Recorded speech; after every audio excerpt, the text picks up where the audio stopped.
Right, it is 10 o'clock. So good morning, everybody. This is the local pension board meeting, and I welcome everybody. And this is taking place as usual on Microsoft Teams, and it will be broadcasted live on YouTube. Again, welcome to everybody. Welcome to Councillor Deepak Bajaj. I hope I pronounced it right. Welcome to you. And so the first item on the agenda, it is the minutes of the February 16th. So is everybody agreed to that? Can we take them as read and confirmed? Okay, yes, I think everybody agrees, Kat. The next item on our agenda, that is question time, and we have got no questions from any member of the public. Item 3, to advise of any other items which are urgent on the agenda, and there are no urgent items. And now declarations of interest. Are there any? Councillor Shepherd. You're on mute. You're on mute, Councillor Shepherd. Sorry about that. Beg your pardon. Okay. All I can see that might be relevant to me is item 5, page 15, Capita Services ex Charnwood.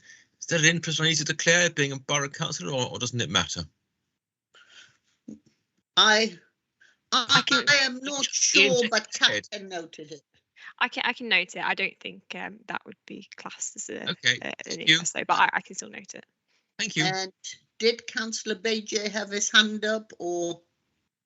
No, I didn't. No. Okay. Right. So it's been by the way, but yeah. Okay. You may call me Deepak. Right, I will. Okay, so then we're going to item 5. And like I say, bear with me because I have got all my minutes and paperwork and very, very tiny in front of me. Right, that item 5 on the agenda, that is the Pension Fund Administration Report, January to March 22. And that will be presented to you by Ian Howe.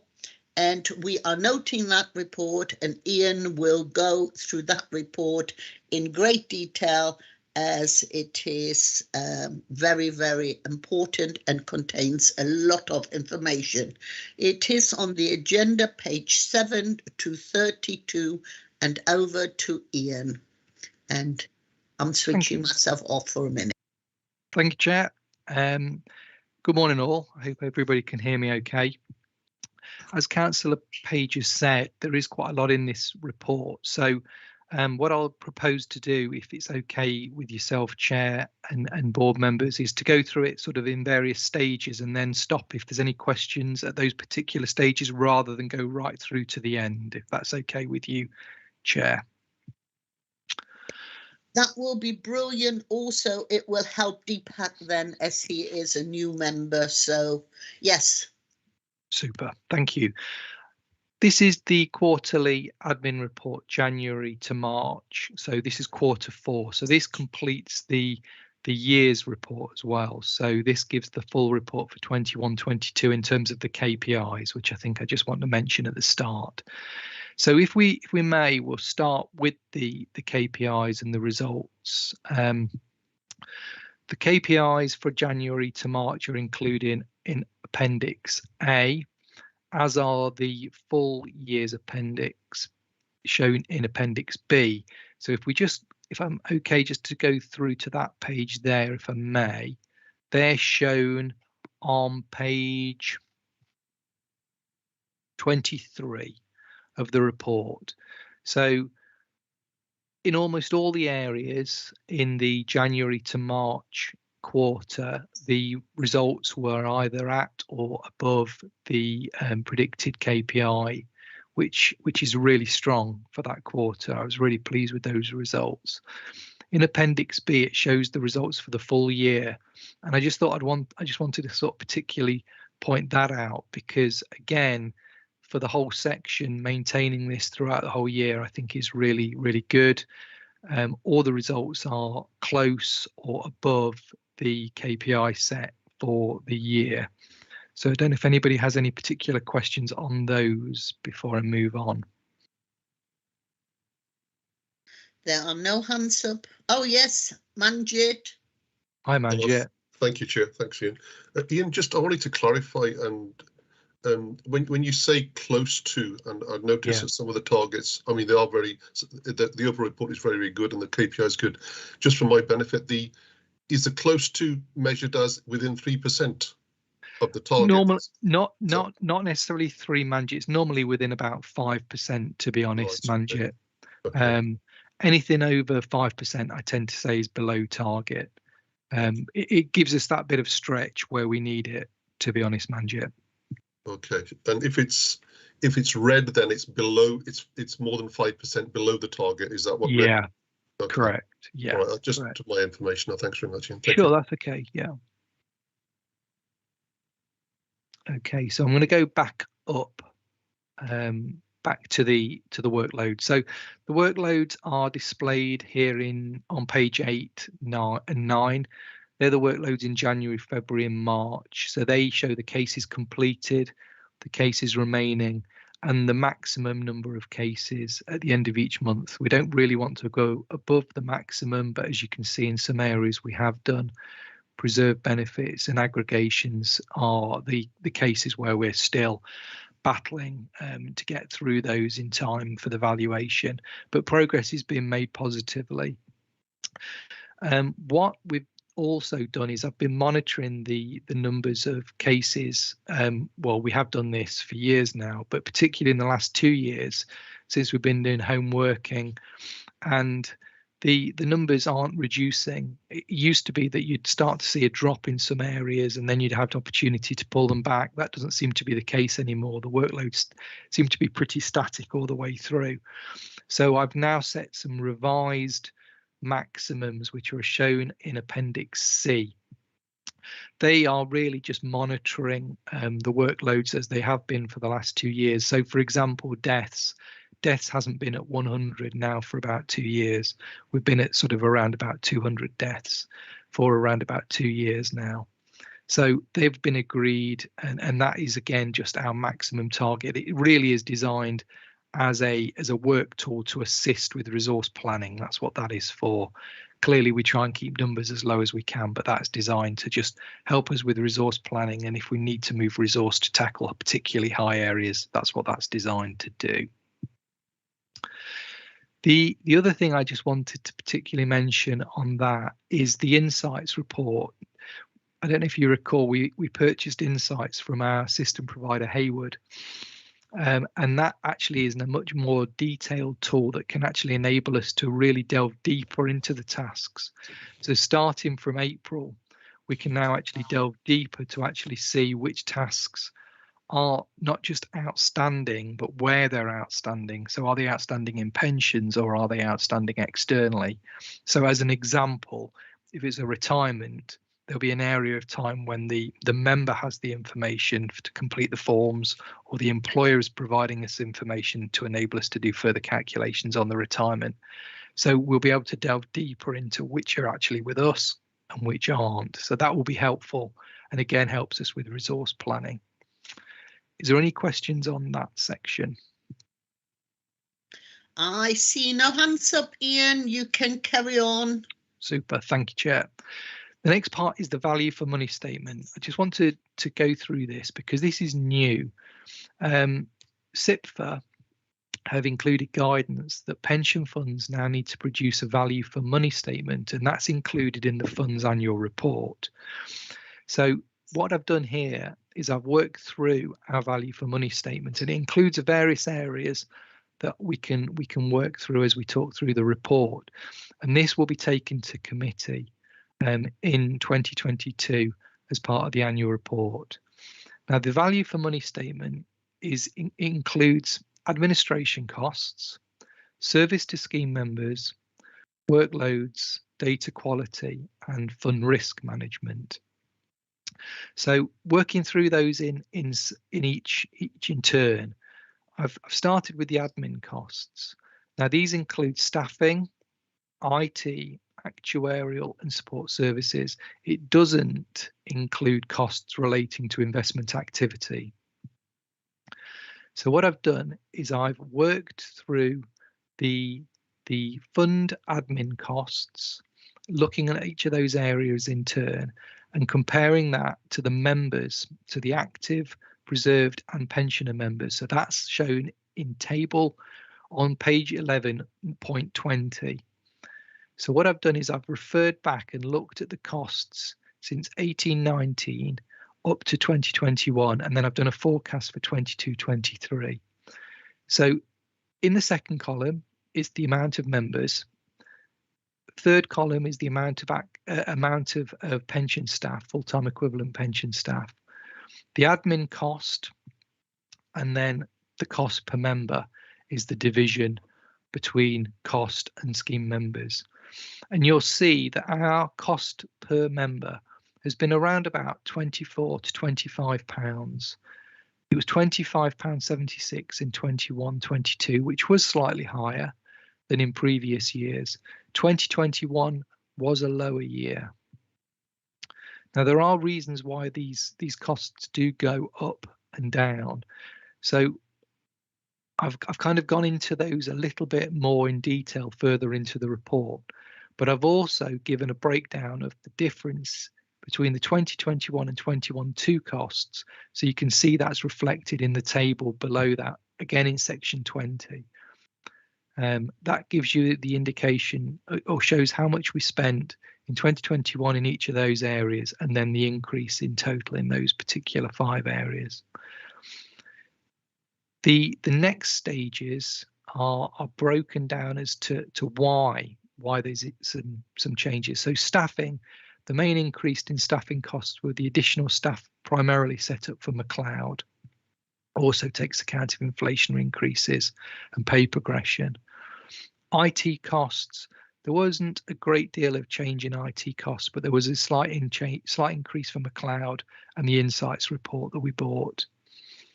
The actuarial costs, this is the one that fluctuates the most, because at valuation years, the increase in actuarial costs does go up significantly from previous non-valuation years. So they go up every 3 years.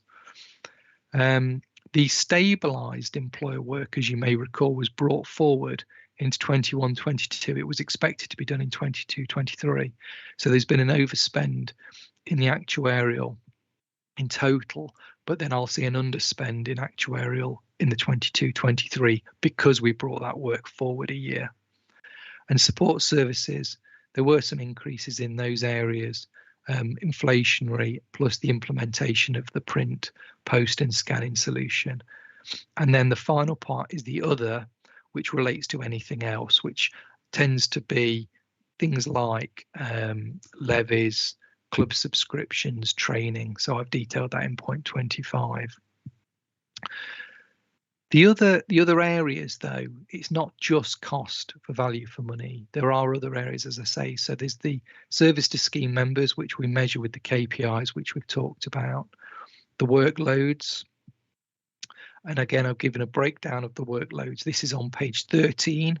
So that gives a complete breakdown by area throughout the whole year. And then below that is a further breakdown of the types of retirements within that. That's the scheme membership in the last 3 years in the next table down. So you can see active members are still increasing. Preserved members have remained pretty static throughout the last 3 years, and pensioner numbers continue to rise. So as a total, the scheme membership has increased by approximately, well, up to nearly 99,500. Data quality is another area that goes into the value for money statement. We have to check data quality, and that's something that's regularly monitored by the pensions regulator. Our data quality scores are reflected on page 14 in the table. These are split between common data and scheme specific. You'll see that common data has slightly dropped. It's been 99.2, it's gone to 97.2. and scheme specific has increased from around about 90 to 91 up to nearly 97.5. This again is because we've now got further analysis within the insights reports that can drill further into the data and gives us a much more reflective score. So whilst there's a slight fall in common, there is an overall increase in scheme specific. And the final area, excuse me, is the risk management. And as you know, we have a risk register that we bring to the board, and again that's included later within the report. So I know there's a lot there in that value for money, but I thought it was useful to go through that in detail because it's new, and I thought that was important that you understood that. So I'm happy to take any questions. Thank you, Ian. And this, members, was one of the reasons that we are going through this report bit by bit, because they're new items and we thought it might generate an awful lot of questions. And it actually really met itself very well because we've got Deepak as a new member. So Deepak, don't hesitate to ask as many questions. And we always have training at the end, sometimes when we can. So you are the first one up, and then it's Ruth, and then it's Caroline, and then it's Manjit. So Deepak, kick us off. Well, Ian, thank you very much for the report so far. The cost of the cost per member, is that a yearly, and is that taken out from their pension that's taken out? It's a cost per member. That's the cost per member as the average.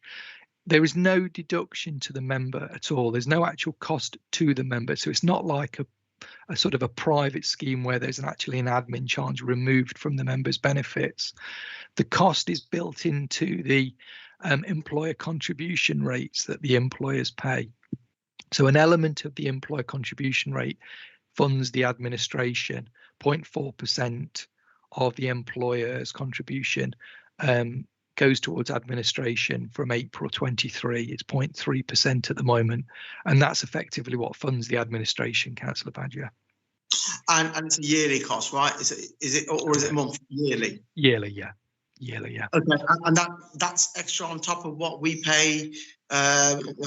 Is it Kpis that we use or KPGM? Who sorts out the funds? Because I know I was on pensions board for a few years, and I came off it because I became the Lord Mayor and I was a deputy Lord Mayor. So I was off pensions board for a few years.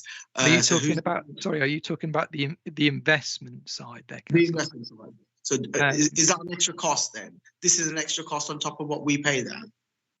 There's investment charges that are met by the fund. This is purely of the administration I'm talking about. Okay. For the value for money statement, investments are not included within that. Okay, thank you. Is that okay? Thank you. Was it Ian, was it Ruth next? Yes, Ian, I think what this really needs to make clear that it is all broken down. It is just what it actually costs to administer it, not the cost that occurs. I think that is, I see. I think that is what Deepak is actually asking, isn't it? This is a new item that we're looking at, value for money. So it's more covering the administration, isn't it? Not the actual cost. Oh, yeah? Indeed. So, sorry. Yes. Yeah. So it isn't what. Thank you for clarifying that. Thank you. Yeah, you don't add this on top. It isn't. It is just broken down behind the scenes. All of the things that go into it. Ruth, please. Thank you, Chair. Morning, Ian, and thank you again for the report. And I appreciate it's the first year that you've had to put the statement together, but I just wondered. Is there any benchmarking data available between similar funds so that we could potentially compare the cost of our fund per member to similar funds, say, Derbyshire or Nottinghamshire? But I appreciate it may be a bit early being the first year, but I don't know whether other funds would, calculate the cost per member in the same way. Well, let me start by saying, Ruth, some funds have been doing this sort of calculation before, but there's been no set agreed way of doing it, Ruth. So some funds have included certain elements, some haven't. So you haven't really been able to compare clearly like with like, but there will clearly be an intention moving forward once all funds are measuring it the same way, that there will be. So I'm expecting, Ruth, but this is only an expectation. I haven't got this, that nothing stated in writing that this will happen, but I expect that will happen naturally, Ruth, moving forward. And next year, in the next couple of years. Yeah, I expect so, and I look at doing that anyway, Ruth. To be honest, to benchmark ourselves against others. To be honest. Okay, thank you. And then the other was just a comment to say, I don't think it's surprising that the cost per member is increasing given the complexities that are increasing year on year within the pension team that they're having to manage. Thank you. Thank you, Ruth. I assume, Ian, on the back of Ruth's comments, because you did refer to McLeod, I do assume that cost may be rising if there are other administration requests in relation to McLeod. Do you expect that? Yeah, possibly so. I think it could increase in two ways, Councillor Page, to be honest. I think there's going to be more costs from IT. I think the systems are going to have to be developed further to account for the McLeod implications, and that will definitely generate an additional cost. Depending on then what the outcome is in terms of recalculations and reaggregations, where people will be able to then combine benefits again from elsewhere, because that window will need to reopen, and the recalculations of retirement and potentially death benefits.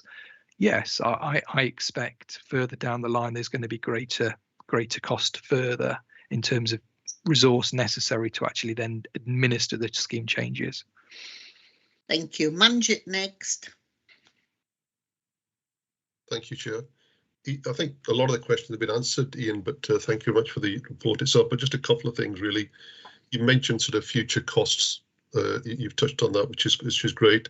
I wonder whether there are any, in terms of, there's two questions. One, in terms of other risks which might impact the costs itself in terms of current environmental, situation, world situation, particularly on actuarial costs or support services or other costs there that you mentioned, and also whether you're worried about the sort of trend in increasing cost in terms of cost per member, admin and other costs, whether they need to be thought of or reported in the future in terms of the KPIs that you have previously with the other value for money indicators. So to say actually this is green or this is amber or this is red, to say what the current situation is compared to the history and what we believe might be an impact in the future. I just wonder if that's something that we could think about.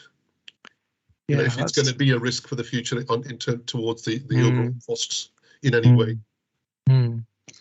I don't want to create more work for us, but if you think it's a value, then I thought I'd just throw it on the table there to see what you think. Thank you, Manji.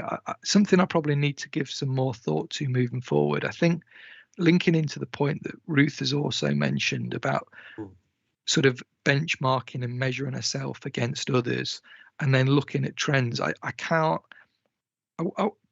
don't really like to say this, but I can't see costs reducing in terms of administration, because the complexity levels increase almost monthly. To be honest, there's new things coming in all the time.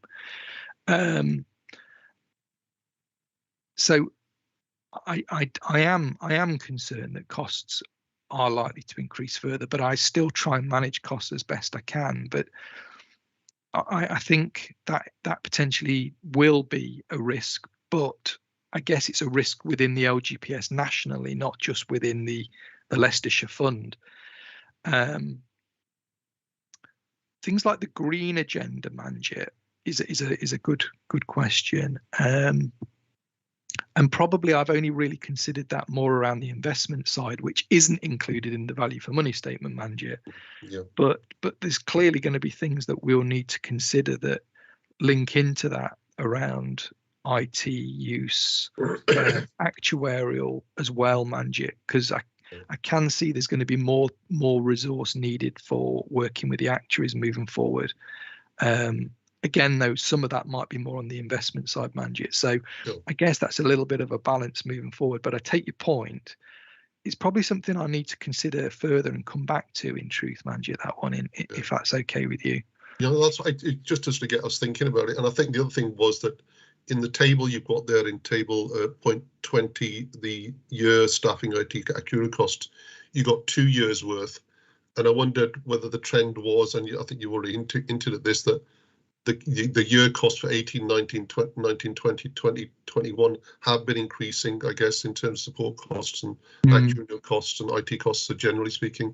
And that's what I was coming from in terms of, do we need to do something about looking at future costs going forward, and what the impact might be. So that's all it was, Ian. Thank you for that, though. Thank you, Ian, it's probably just worth knowing that we've got this sort of, I suppose, the standard budget setting cycle. And normally for the admin side of things, it's fairly straightforward because Ian's got his team. You kind of tend to know what that's going to look like with some incremental changes. But if things are kind of, I suppose, becoming a bit more kind of volatile or there's more pressures, we can kind of, I suppose, we just dial up a bit sort of the reporting, the analysis we do, because at the moment it's kind of, we do an annual budget setting, report the outturn and have like a mid-year reporting on the monitoring. But if it does feel that things are getting a bit more volatile, we can always sort of dial up what we do and what we look at that stage. But I suppose the key to this is probably just building on the processes that we've already got at the moment. But in terms of your point about what's happening wider, the inflation's going to hit, and it's going to hit sort of probably admin as much as sort of the investment side in some ways, in that sort of staff costs are going to go up at a quicker rate. The IT providers will start to complain about the cost of electricity, et cetera, et cetera. So we are going to see a bit of an acceleration of costs compared to what we've had in the past. But as Ian's touched on, it's going to be a national problem. Thank you, Declan. Now to Caroline, last but not least. Thank you, Chair. I'm going to be exceptionally quick because Ruth, virtually word for word, asked my question about national benchmarking. So I have no further questions. So thank you. Thank you. Now, Ian, there are no further hands up on this little section, but for the benefit of Deepak being new, in one sentence, because we mentioned McLeod 3 times, just tell him the impact of McLeod, because it's mentioned all the time, so it will help. Okay, yeah, thank you, Chair. Hard to do it in one sentence, but I'll try and keep it as brief as I can. Well, I'll give you 2. There's a regulatory change required to give protection to younger members of public sector pensions following a judicial review of public sector pensions brought about by Mr. McLeod. And following that, the government lost the judicial review and require regulatory change to equalise the benefits for people, comparing the career average and the final salary benefit, and then effectively paying the higher. And this is backdated to 2014. So we've got to do an exercise where we look at recalculating benefits for people since 2014, which is just an enormous exercise. That's as brief as I can make it, really.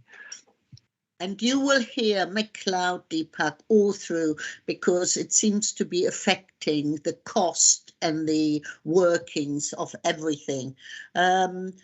And I think it's giving Ian grey hair.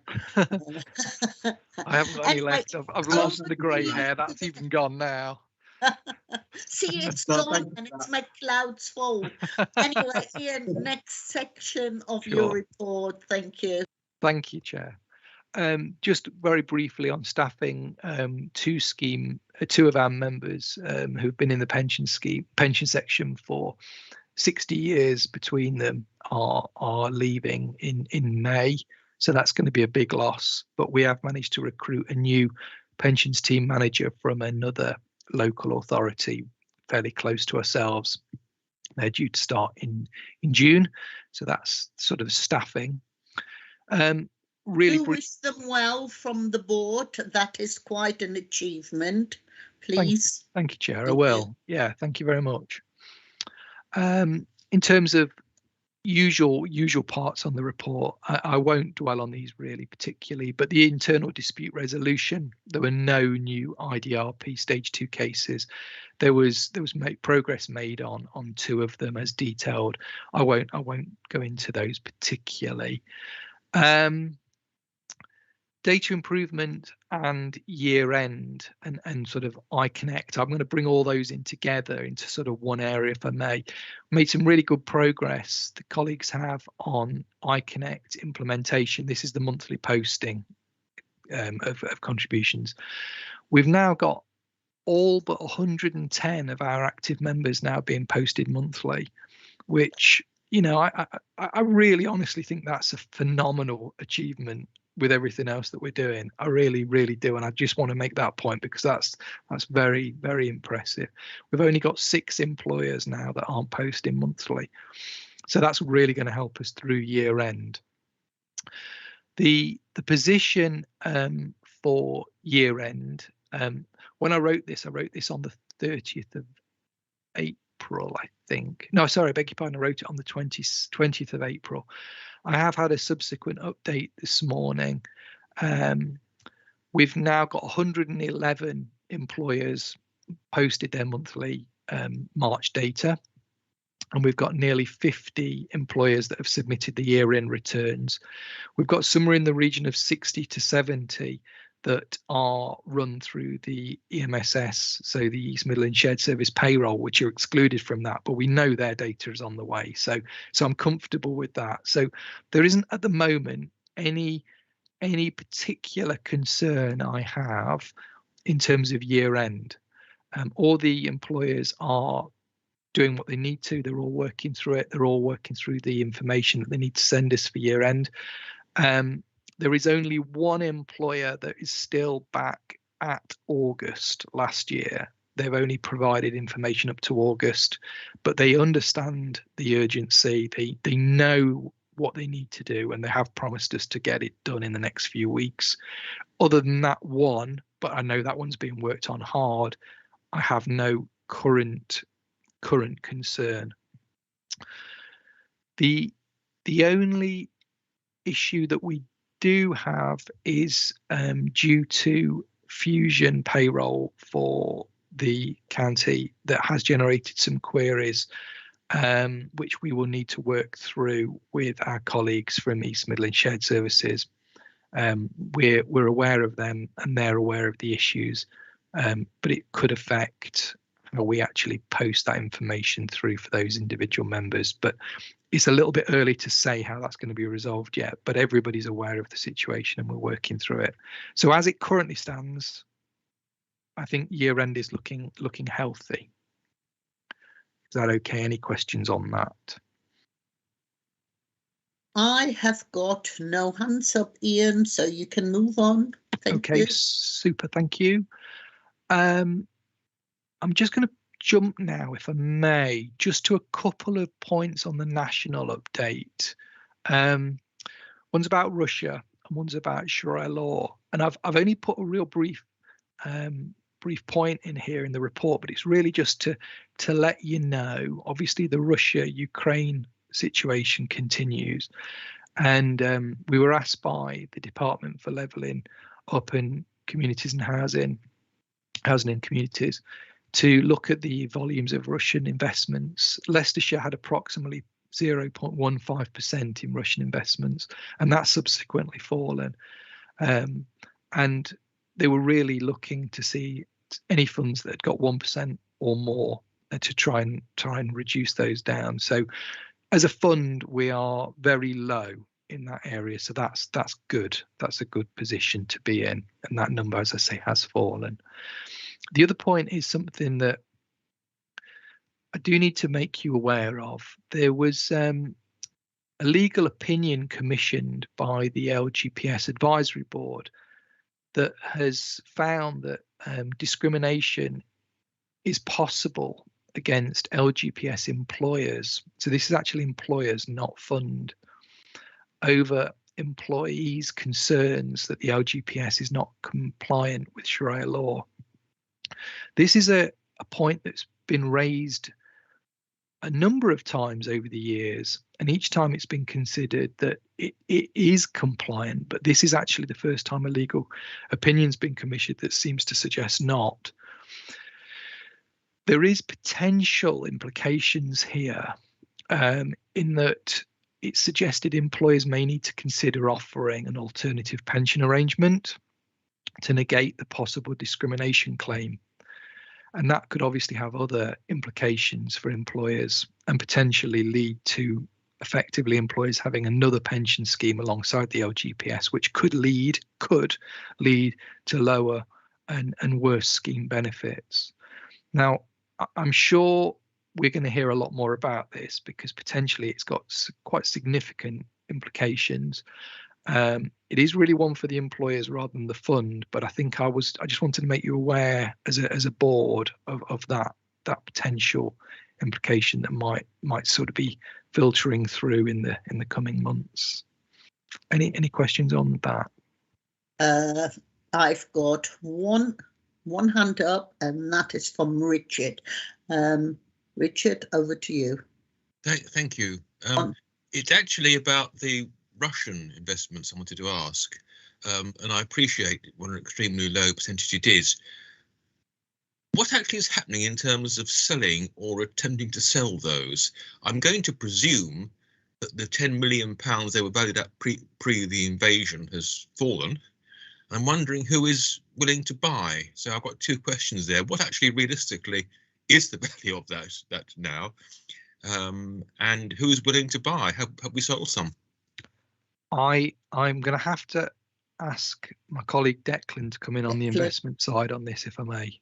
Hang on a minute, Ian, because I saw Deepak nodding. Okay, sorry. So shall we take Deepak's question first, and then Declan can answer it all together? Because when we went to this report before, we thought the Russian investment might bring up a lot of questions. So Deepak, do you ask your question, and then Declan can come in? Thank you, Chair. So mine was just a similar question. You know, is this investment that we can forget, or can we get something back for that investment? And also in terms of like the Sharia law, so we have to by law comply with the Sharia law for pension, for people joining the pension? Can we leave that separate? We're doing the Russian one first. Okay, the Russian one was just pretty much saying that is that our money just gone, we've just got rid of, or can we still get that back? Declan? In terms of the Russian thing, whenever you're kind of a forced seller in some ways, which is kind of what we are, you basically can assume that we're going to get next to nothing back for them. It came over a range of different things, whether it is loans to companies, governments, investment in businesses that were listed, or private investments with businesses. But the expectation is that we'll get pennies in the pound back, to be quite honest with you. And that's if we can actually exit. I think they have sort of partially reopened the Russian sort of stock market to allow sales, but they're still restricting sort of capital flows in and out of Russia. So at the moment, the little bit we've got left is just stranded. I suppose going forward, the next question is, what happens in the future? Russia's been taken off its designation as an emerging market, so it's not the sort of country we'd invest in normally anyway. So in some ways, it's kind of Russia's almost put to one side in terms of the investment context. Thank you, Declan. Do you want me to come back on the Sharia point, Councillor Page? Yes, you can do, but I think we need to note very much so that this is all potential, possible, and whatever, and the LGPS board are seeking further advice. So, we are just really noting it, but do come back in. Thank you, Councillor Page. Yeah, you're absolutely right. It is just for noting, and the LGPS advisory board are going to do sort of further advice on this legal opinion. But up until now, we've always considered the LGPS is compliant, so there's never been a question. Does anybody else want to come back on that? No, Russian either.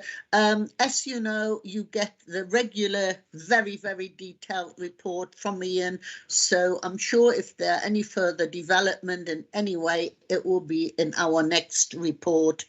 Carry on, Ian. Thank you. I'm very conscious of time, so I will try and go through these last few bits a bit quicker. The AVC update, this obviously follows the information that we had from the Prudential, where you actually as a board met with the Prudential.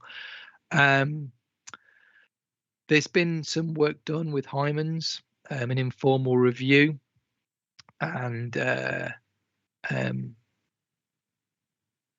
is at least one other company now that are interested in entering into this marketplace. It's very early days, but we'll see where that takes us. But just to say that the review has been complete of other AVC providers, and I will work closely in terms of taking that forward.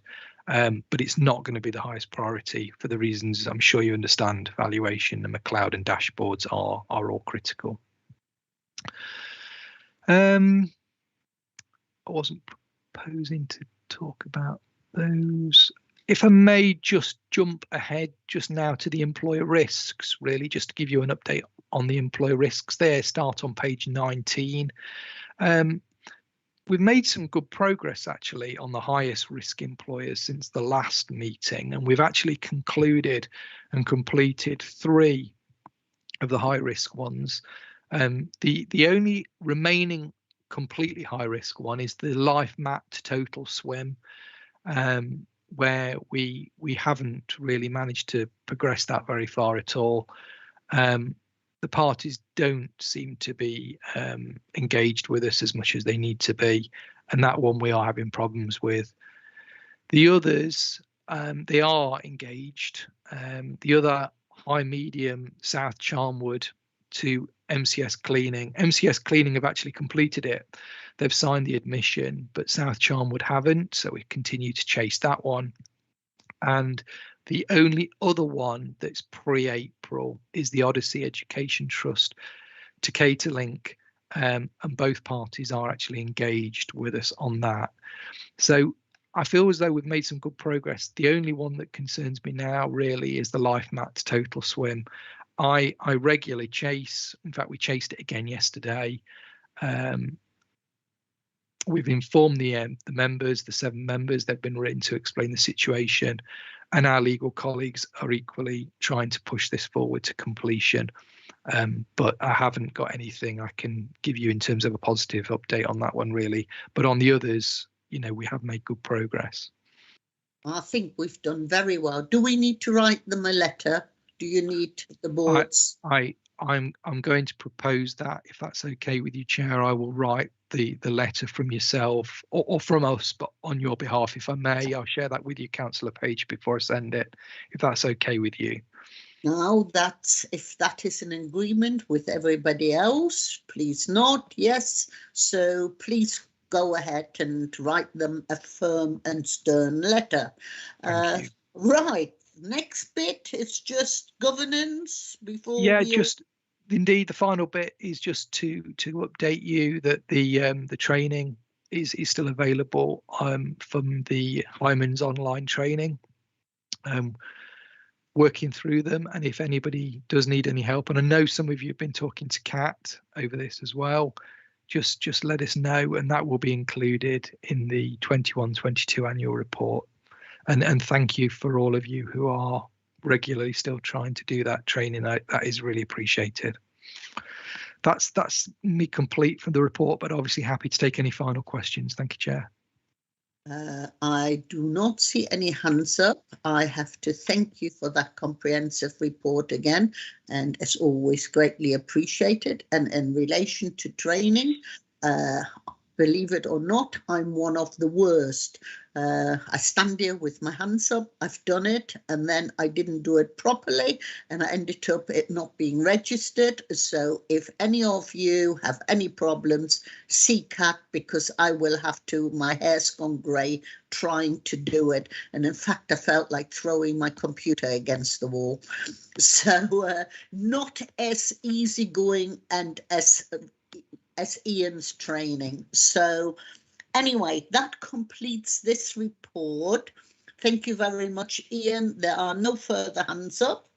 And then we move on to agenda item 6, to note the report of continuous improvement, which is over to our Stuart Wells.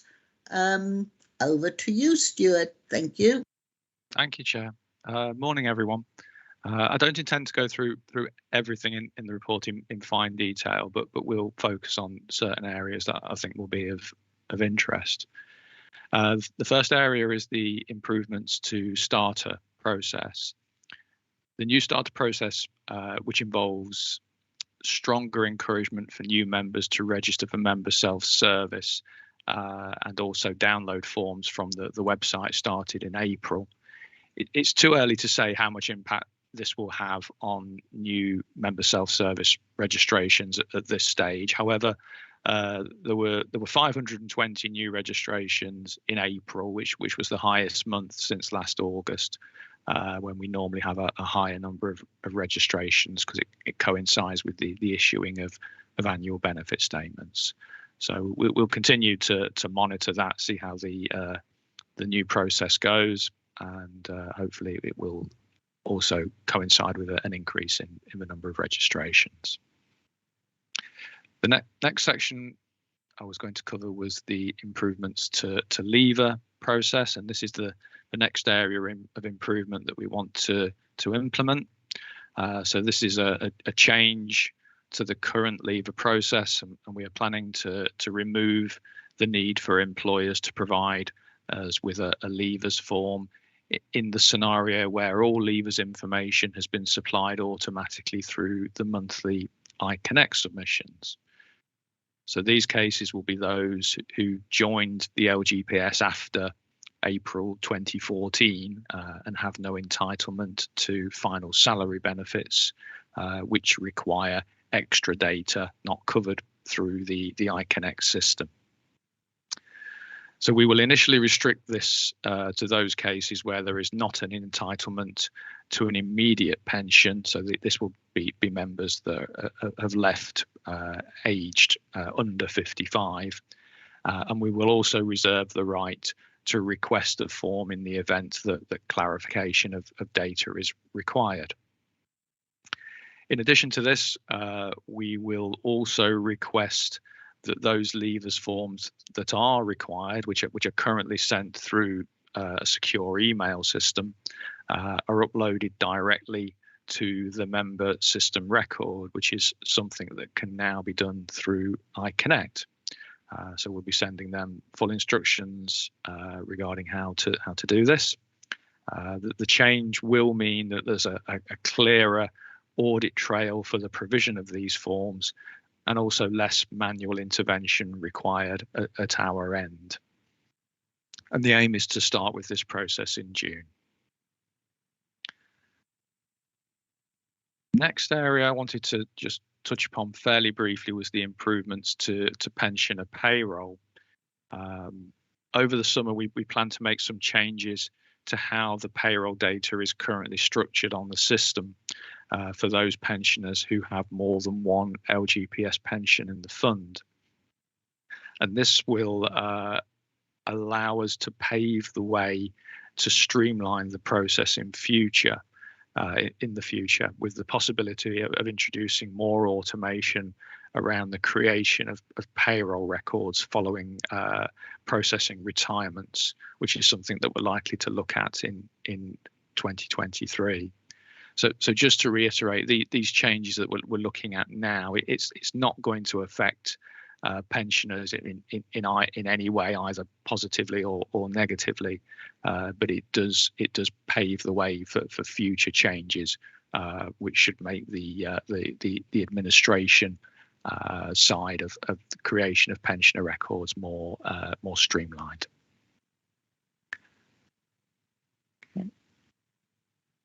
Cyber security. So again, going back to the current conflict in Ukraine. So this is expected to result in an increased number of cyber threats, generally, not just pension fund. And whilst the fund does not know that the type of attacks that will emerge, it is clear that we need to be vigilant. And Leicestershire County Council recently produced a short 10-minute refresher course that we've circulated amongst all our staff, covering best practice around cyber basics like passwords, and also how to spot what's known as phishing emails. So that's phishing with a PH, which I suppose are essentially dodgy looking emails who aren't from who they say they're from, and could include a link or an attachment which should be steered clear of. The refresher course also referred to the importance of keeping software up to date, so that we have the latest security fixes installed. Our system suppliers, Hayward, have also stepped up their regular checks on their systems, with regular simulation of incidents taking place to help with their staff's awareness of cyber threats.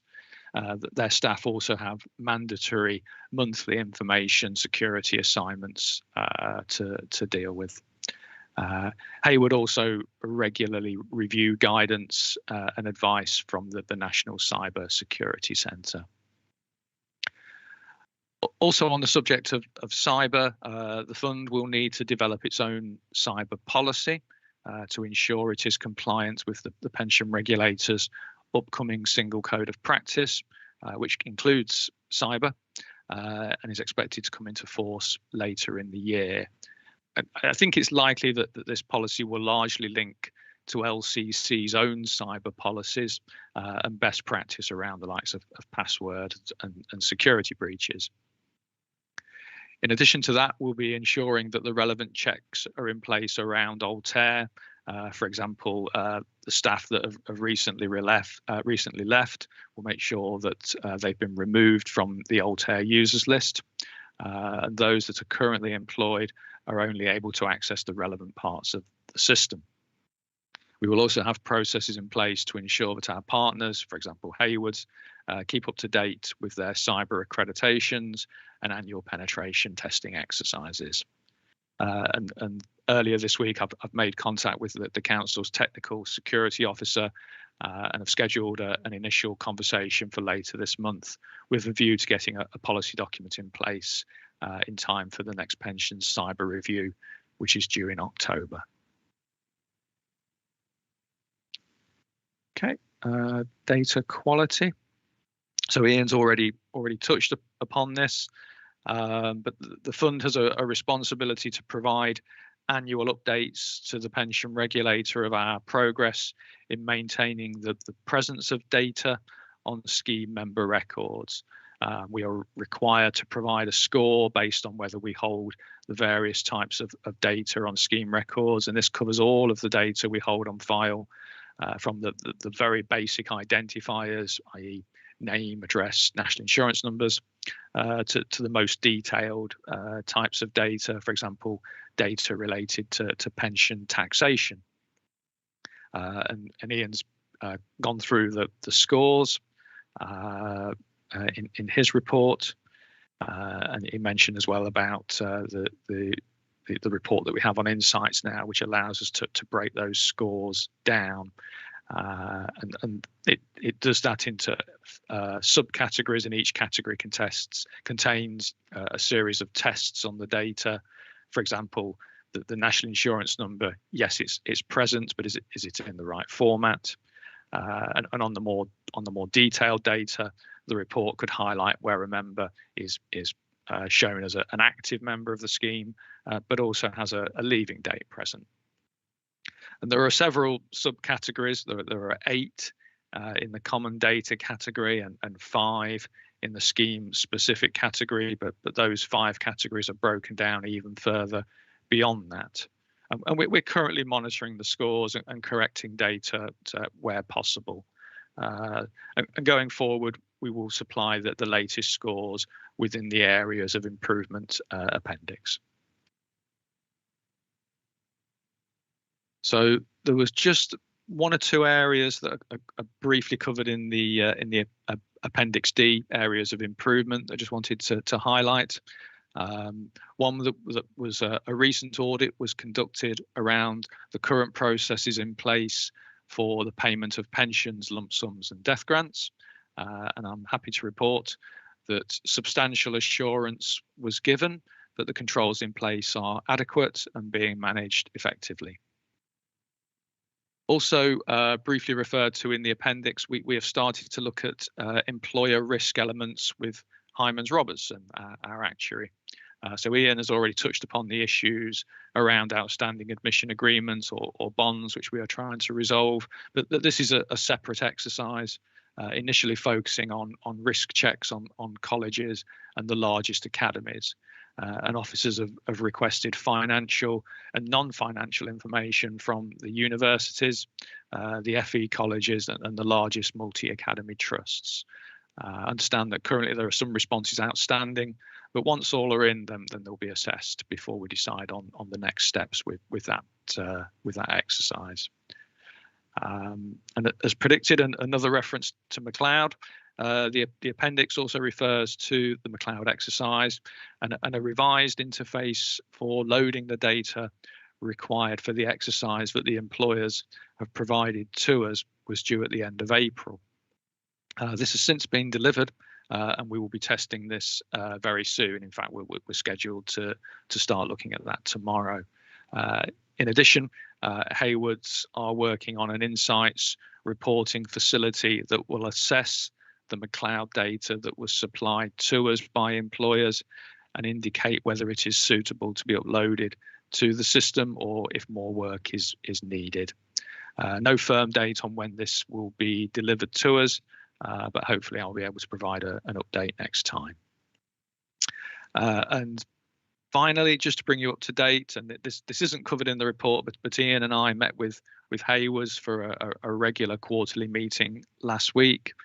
When they disclosed they expect to go live with a new version of the member self-service portal early next year, which is expected to have improved online functionality and usability for members, and will also be easier to update for officers.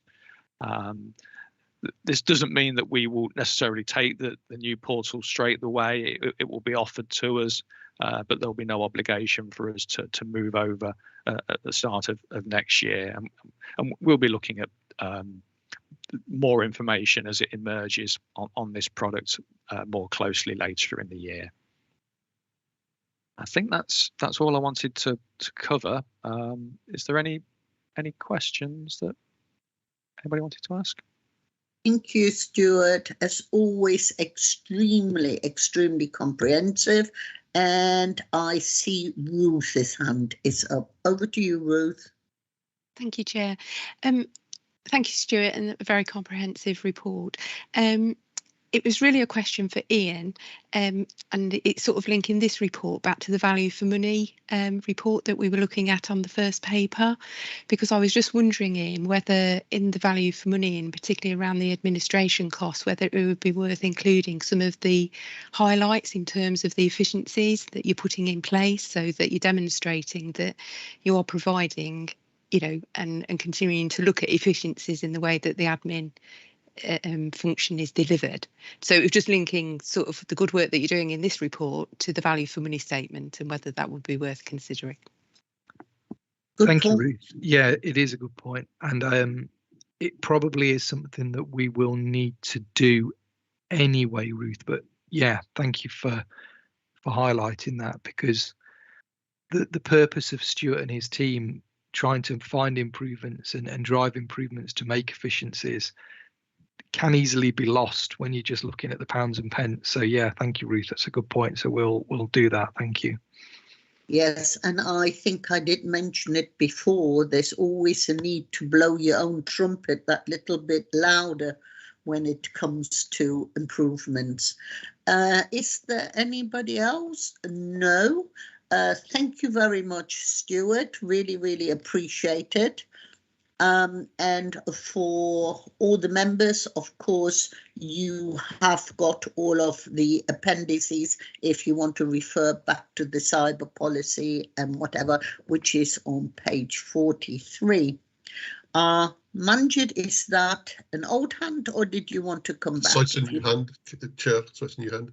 Just something I thought I'd mention in terms of blowing, when you mentioned Councillor Page blowing your own trumpet. I was talking to one of the Ian staff the other day about an inquiry that I had, and it was really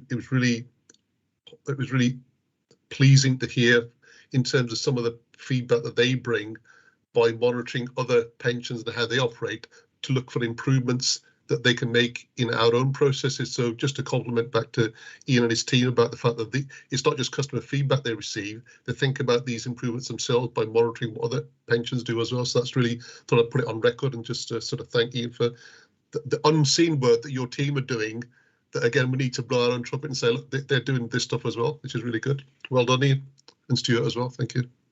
Yes. Thank you, Manji. That's very kind of you. And I think a lot of that goes to Stuart and his colleagues. So thank you very much. I'll pass that on. Thanks. Thank you. Thanks very much. Yes, totally agree. And I did mention it before, but we mustn't forget our Declan, our Assistant Director of Finance, who's up now on agenda item 7, starting on page 49. And that is, like I say, I'm struggling with seeing what I'm doing, the responsible investment item. And it is over to you.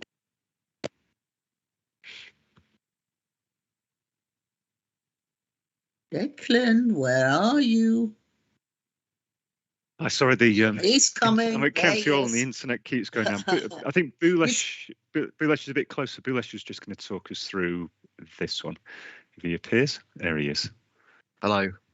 Okay, so this is a quick update on 2 items. So we've got the position for the fund regarding direct Russian exposure, which we've largely touched on, but I'll quickly go back over. And then an update to the board regarding our RI plan, and specifically in relation to our net zero climate strategy, which we're working on.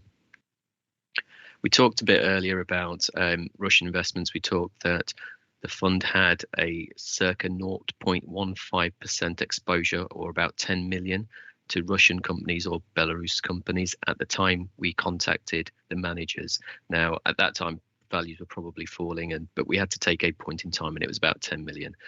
Declan's already talked about that. You know, Russia's been largely removed from many indices, and popular ones at least. So in future, you know, Russian investments are going to be few and far between, if at all any. And there's a lot of reasons for this. You know, we look through environmental, social, governance lenses as well, as do our managers, to kind of assess whether or not an investment's good or bad. And, you know, there'll be the further unattractiveness, you know, free press suppression, the risks of owning local physical assets, the uncertainty of economic performance, capital controls, etc., will just make investments in Russia or Belarus even less attractive now. So that gives you an idea of where we are. That, you know, the money that we may well have had there will be kind of difficult to get back out. Declan's already touched on that. But going forward, you know, decisions like this may spread further towards other areas of the world, and, you know, the fund is aware of these things, and we will have a review later in the year for, you know, a number of our other equity investments. Before I move on to the responsible investment part, are there any questions there? No, there are no hands up. Thank you, Bulesh. Carry on, please. Thank you, Chair. The next part of this paper is an update on the responsible investment plan. So you'll see point 20 onwards, we've got a table there, and this table here highlights what we agreed to do within the year. So Q4 being the first quarter for the financial year, and we can see we've got some updates that have already been completed. This is the third such plan and the first plan was approved by the pension committee back in January 20, and we update this plan once a year, and then we run through the kind of things that we've completed in year by quarter. That one of the big things that we are working on this year, and the thing that we do want to talk about more here, is the net zero climate strategy. A lot of funds have started putting together their climate strategy or their net zero strategy. We've started as well. We had an update sent to committee last year. It would have been, I think it was about November, where the committee we sent the committee an update on our climate risk, and we said that we'd be working on a net zero strategy. So we expect to have this climate strategy largely complete by the end of this year. We've talked about our primary and secondary targets with the committee, and we'll be doing that throughout the year to get a fuller strategy out and update all our secondary policies as a result of. The kind of things that we were looking at are, when do we go to net zero? When do, you know, how do we make our managers get on the ride with us? How do we monitor it? What interim targets we have? Do we have a view on divestment, over engagement? All these kind of things need to be worked through. So it's quite a large piece of work we've got to do. We've got a fairly good framework we can use. There's a company, IIGCC, who we're using. So that's the Institutional Investors Group on Climate Change. They put together a great document on what a good climate strategy should look like. So we've got the benefit of using something like that to really put together a really comprehensive strategy. That's all I've got to say on this matter for the minute. Are there any questions?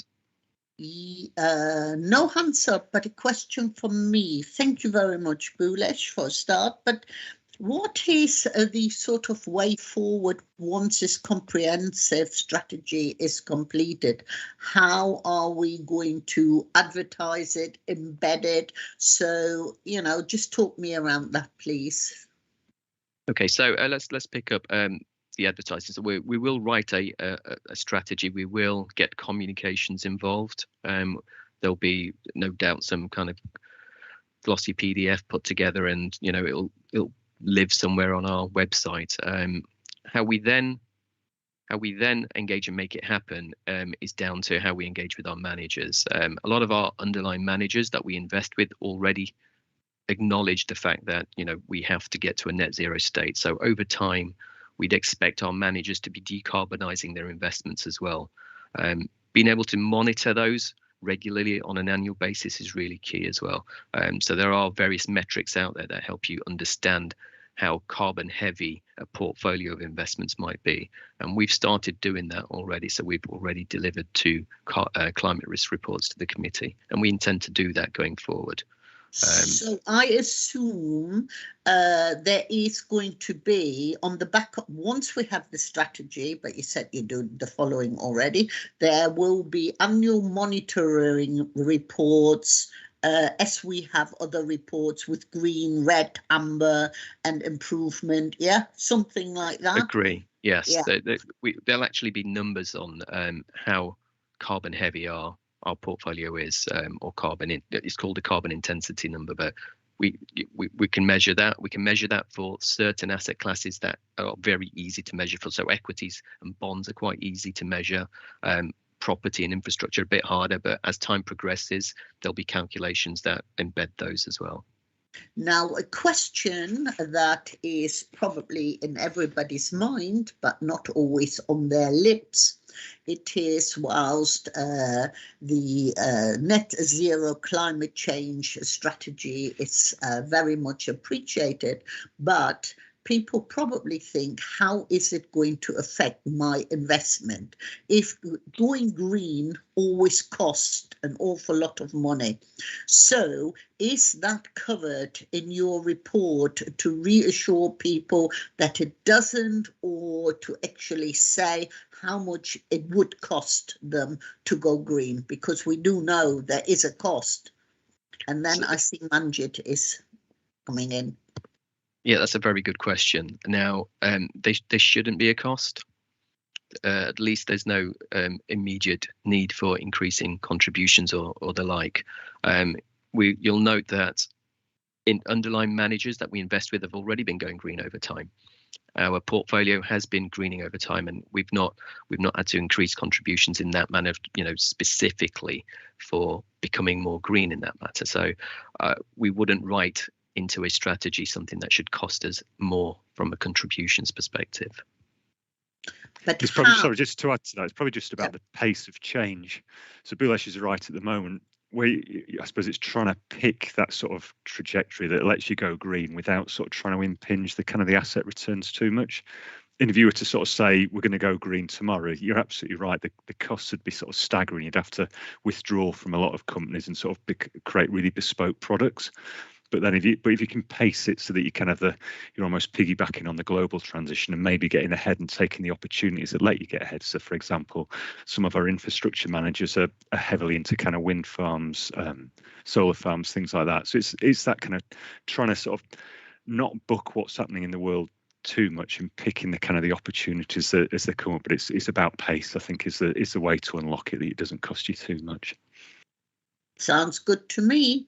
Thank you, Manjit. Thank you, Chair. I think related to what Chair was saying earlier on, and other colleagues have been mentioning as well, the sort of Bhulesh, the sort of KPIs or the indication of, how much funds we have in how much money we have in these funds, which are then going to turn green at some point, and the trajectory, as Declan says, and the sort of path would be useful to understand. And just if I can put you on the spot here a bit, but I mean, at the moment, how much of our fund do you think will be transitioning to green funds over the next 10, 15, 20 years, do you think, Bhulesh? Okay, so again, really good question. So we've got an ambition as a country to be net zero by 2050. A lot of pension funds, LGPS ones, will be doing exactly the same, following the country's guidelines. There are interim targets in place, so clearly nobody wants to do nothing for 15 years and then mad rush at the end. So the best frameworks say you should have an interim target in place, and we'll be doing exactly the same. Now that interim target varies by pension fund, and we'll be looking to put an interim target in place for 2030. And there are good guidelines that tell us what kind of reduction you need to make in terms of carbon intensity. Like I say, that the issue is that not all parts of the portfolio can be easily measured. Sure. The frameworks do say that as time progresses, more and more parts of your portfolio should be able to be measured. Now, this isn't just by us, this is working in conjunction with the asset owners as well. So they've got a requirement to be able to measure also. So think of property companies. They need to be able to measure how intense their use of carbon is for their portfolio of properties that they own, and that makes our job a bit easier as well. Can I ask another follow-up question to that? Do you feel that there's pressure building upon us, upon yourselves, to start moving faster from customers themselves? And would that maybe become a decision-making process for newer people who want to join the fund or not join the fund, depending on how well we're doing in terms of transitioning? Again, good question. We do see lots of questions or FOI requests asking, what are we doing? Why are we holding certain assets? Why haven't we sold? So we get a lot of that. I think a lot of the responses are kind of the same. Engage versus divest type responses occur a lot. Being able to hold on to some of our dirtier companies isn't a bad thing in many cases. They also can be the ones that are also looking to spend lots of money on the green transition. So, you think of the obvious fossil fuel companies, but they spend billions in trying to, forward wind farms and solar farms, etc. And we've got numerous examples within our own portfolio who have got, on one hand, old style industrial units, but on the other hand, they've got a big hand to play in the transition to a greener future. Thank you. Thanks, Bhulesh. Thank you, Chair. Thank you, everybody. That's very, very interesting. And I think we're going back to Declan, page 55, agenda item 8. And that is a report of the Director of Corporate Resource, or LGPS, Central Joint Committee and Annual General Meeting Update. What a big title. Over to you, Declan. I'm going to do exactly the same and bat it over to Bhulesh to pick up the joy of LGPS Central. Oh, Bhulesh. He's got to earn his money today. Thank you. Right. Okay. So LGPS Central are the. I'll start with a little preface on who they are. So for those who don't know, they're the jointly owned pension pooling company that we use. So Leicestershire use them with 7 other pension funds in our locality. So I'm not going to get them all here, but Nottinghamshire, Worcestershire, Staffordshire, Cheshire, West Midlands, and I've probably missed a couple, but Staffordshire. But we jointly own them, and they raise products that we can invest in. And this paper here is to tell you the kind of meetings we've had over the last year or so. So you'll notice point 10, we've got a joint committee on the 18th of June last year, and it tells you that there were a number of actions or agreed or reports noted. 12A, B, C, and D.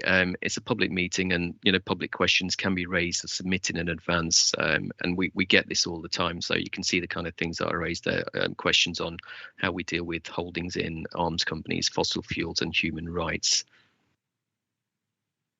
We had a special resolution passed in August 21. So this is a change to the transfer pricing. So LGPS Central used to charge us 20% markup on the services provided to the partner fund. So that's the 8 local authorities who use them, and the proposal was to move that down to 10%. It's good from our perspective, we pay a little bit less. It's good from their perspective that they make less taxable profit and therefore pay less tax. Good all round, given that the local authorities own LGPS Central as well. So overall, a better outcome for all. There is point 16 there that just points out that they have to be seen to be making the right level of taxable income, and as such, advice had been taken from PwC, so that's PricewaterhouseCoopers, the tax advisor, to make sure that 10% would be appropriate for a company like LGPS Central. There was an annual general meeting on the 28th of September last year. A number of resolutions were proposed by the company, and they were all approved. So 19A, 1, 2, and 3 is the re-election of all directors, the adoption of the company report and the accounts, and the approval of packages for the pay packages for the chair and directors. A couple of items were noted, which are listed in 20A and B. The latest meeting was the company general meeting on the 22nd of February 2022. There were 7 resolutions raised, 7 resolutions on the agenda. 4 were tabled, which are listed in 23 A, B, C, and D. Those 4 were approved. The remaining 3 were not tabled while additional clarifications were sought. The meeting was then adjourned by the chair, and a new meeting was put in place for the 27th of May 2022. At the time of writing, this meeting hadn't occurred, but has since occurred, and the remaining 3 resolutions were approved. The last point on this paper is there is another joint committee penciled in for the Thursday, the 23rd of June, and invitations have been sent out. Any questions? Thank you. Foolish, there are no questions at all. Thank you very, very much indeed. And you did earn your money. Thank you. Right, the next item, it is our annual internal audit arrangements, which includes the audit work conducted during 21-22. And it starts on page 61. And I believe it is Neil Jones. Yes, and he's joined us. And he's the head of internal audit. And before I hand over, I would like to say how wonderful it is that we have, that it is the insurance work and audit work undertaken was so positive. And I think this is another good example of us where we should blow our own trumpet. And I think, in my own view, it just reflects how effective and efficient we all are. And well, I just have to say, and please pass on to your team, Neil, I will do. a very big thank you and our appreciation. And over to you to blow your own trumpet. Thank you, Neil. I'm not sure auditors ever blow a trumpet, Chair, I'm afraid. There's always something lurking in the background that we've not found or remains hidden. So I'll probably mute the trumpet don't for a be while. such a pessimist. Let's be an optimist and take it forward with a big smile. Okay. Well, I'm not going to dwell on the introductions because I know Councillor Bajaj and Mr. Shepherd from audit committees elsewhere. So the report would have been presented normally by Neeru Patel, who's our audit manager who oversees pensions audits. Unfortunately, she's available today, so it's my turn to blow the trumpet, as you say. So not going to dwell too long on it. I'll whiz through it fairly quickly. So the report's background explains the requirements for effective governance and proper administration of financial affairs, and then that includes a continuous internal audit of financial management arrangements. And this board, as we know, has responsibility for receiving plans and results on internal audit activity. So starting on page 62, really, paragraph 6 to 10 explain in more detail how my team actually works to internal audit standards, firstly, and then how it goes about planning audits and reporting findings and recommendations. And starting on paragraph 11 and concluding in Appendix 1, which is on pages 65 and 66, is a list of the work that we undertook last year. And I think you picked up, Chair, it's pleasing to report, once again, an overall positive position and no high importance recommendation. That's indicative of the relationship we have as well with Ian and his team to conduct that work, which is always very pleasing. Just wanted to bring your attention to a little bit to paragraph 12 of we put a little bit more in on this. So we conduct a biennial national fraud initiative counter fraud data matching exercise, and in the most recent exercise, which was sort of last year really, 4 cases were identified where pensions were continuing to be paid to deceased persons. So I know we've done a lot of work with Stuart on this, who's still on the call, I think. So action was, as you'd imagine, immediately taken by the service, and then attempts begun to reclaim the overpayments. We mentioned in the report that these sort of deaths when they're overseas are quite complex, and also a lot of information was logged with solicitors, so it is difficult to try and match full reports to those information. So what has happened is that two of the, I mean, overall in total, they weren't talking a great deal of money here, £18,000, but 2 of the 4 have had to be written off because the cost of the chasing was uneconomical, but work continues on the other 2. But typically what has happened from this is that a range of further improvements have been introduced, and I think the results have been so far positive as reported in November. So I also noticed, I've had a look this morning, that I noticed that the service risk register has been updated to reflect those new controls. So again, it shows a sort of seamless approach to how we deal this. The next round of NFI existing is it turns around every 2 years, and so that's scheduled to produce reports for checking at the start of next calendar year. So we've got that to look forward to. Paragraph 14, Bulesh just mentioned LGPS Central Limited and the fact that we are an owner, one of 8 owners of that organisation, and as well as undertaking audits for the internal pension service. So obviously my team collaborates with partner audit services from other councils, and we concluded an audit last year on central investments, which was a positive return on that. And audits are allocated there on a rota basis. We don't have one planned for 22-23, sorry. So the final part of just reporting on the previous year, 21-22, is at the top of page 64. And there's a very brief summary of performance and the recharge to the fund, which was just under £28,000. And then the second appendix on pages 67 and 68 outlines our planned internal audit work now for this current financial year, 22-23, and explains how the plan was compiled. Slight increase in plan days since the Treasurer has requested some additional audits on how assurance is gained for the LGPS Central, how we verify the accuracy of investment performance information, and looking at controls over transfers. So we've built those into the plan. I think that's all I've got to say in the report. The recommendation is for the board to note the report, and once again, like others, I'll gladly take any questions. I'm looking around and I can see no hands at all. Does anybody else would like to add anything, or are we all blissfully happy and note the report? I see nods all around, and that only remains for me to thank you, Neil. Very much appreciated. Thank you very much. Thank you, Chair. Thanks, so we are then going to go back to Ian.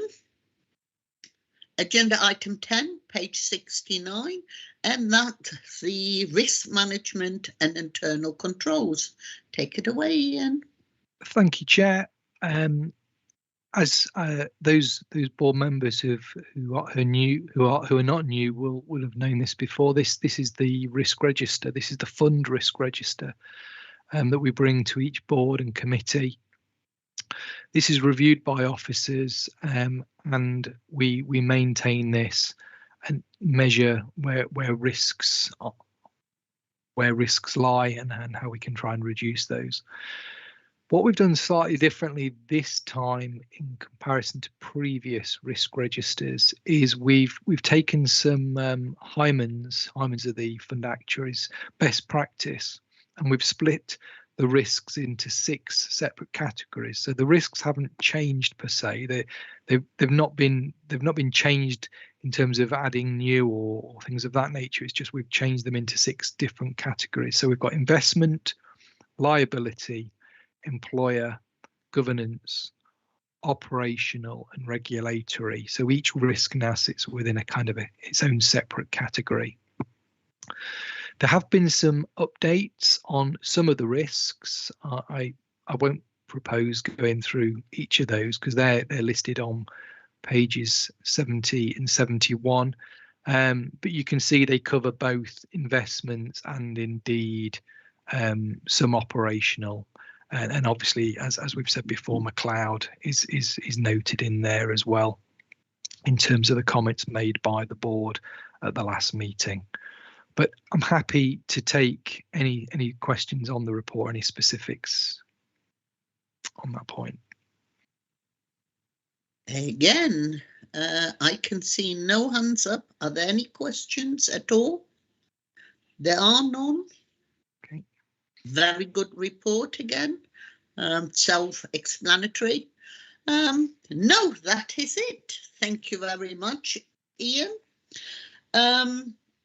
Now, the next thing, if there is nothing else, it is item 11 on our agenda, and that is the date of the next meeting, which is the 17th of August, same time, same place, which I think is wonderfully convenient.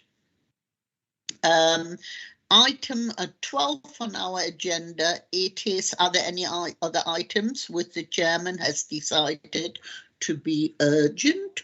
And I wasn't notified of any, but I do have to raise something, Ian, because I forgot at my briefing to ask, are we going to do any training after this meeting, or are we concluding this meeting now?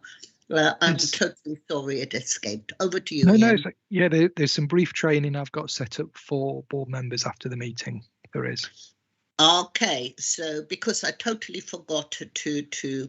So this means we thank all the officers, and we all stay online at DPAC. We always have a little bit of training after each meeting where Ian talks us through specific items, which we will do after I've closed this meeting at 11:28, and I thank you all for being here.